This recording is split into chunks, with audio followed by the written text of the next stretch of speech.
Praise the lord. 12th April 2024.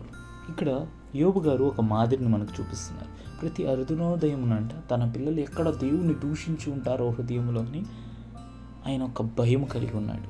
ఆ భయం కలిగి ఉండి ప్రతి ఉదయమున వారి విందు దినము తర్వాత పరిశుద్ధపరిచి వారి పిల్లల్ని దహన బలి అర్పిస్తూ ఉన్నాడంట. అయితే ఈ దినముల్లో మనం అర్పించవలసిన దహన బలి ఏంటంటే మన హృదయంలో ఏ భయం కలిగి ఉండాలంటే మత్తయి సువార్త 12:31 ఉన్న ఆ భయం కలిగి ఉండాలి. అదేంటంటే ఆత్మ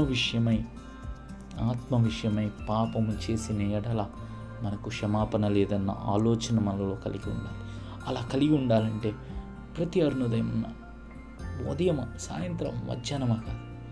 ఇక్కడ ఎలాగైతే యోబు తన కుటుంబం కొరకు పాటుపడ్డాడో ఈరోజు నీ కుటుంబం కొరకు, నీ కొరకు కూడా నీవు అదే దహన బలి కలిగి ఉండాలి. అంటే ఈ భయం కలిగి ఉండాలి, ఈ ఆలోచన కలిగి ఉండాలి.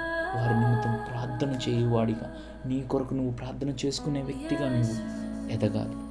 ఎందుకంటే దేవుడే చెప్తున్నాడు, మీరు అధిక శోధనలోకి వెళ్ళకుండానట్లుగా మెలకువగలి ప్రార్థించమని. చిన్న ప్రార్థన. పరిశుద్ధమైన మా దేవా, నీ నామానికి వందనాలు, స్తోత్రములు తండ్రి. ఇదిగో యోబు గారు చేసిన మాదిరిగా దహన బలి ఈ దినముల్లో దహన బలిగా మా హృదయములను, మా ఆలోచనలను నీ ఆత్మ విషయమై పాపము మేము చేయకుండా ఉండునట్లు నడుచుకునే స్వభావంలోకి మమ్మల్ని నడుపుకున్నాం. నజరేయుడైన యేసుక్రీస్తు నామములో అడిగి పెట్టుకున్నాం తండ్రి. ఆమేన్, ఆమేన్, ఆమేన్.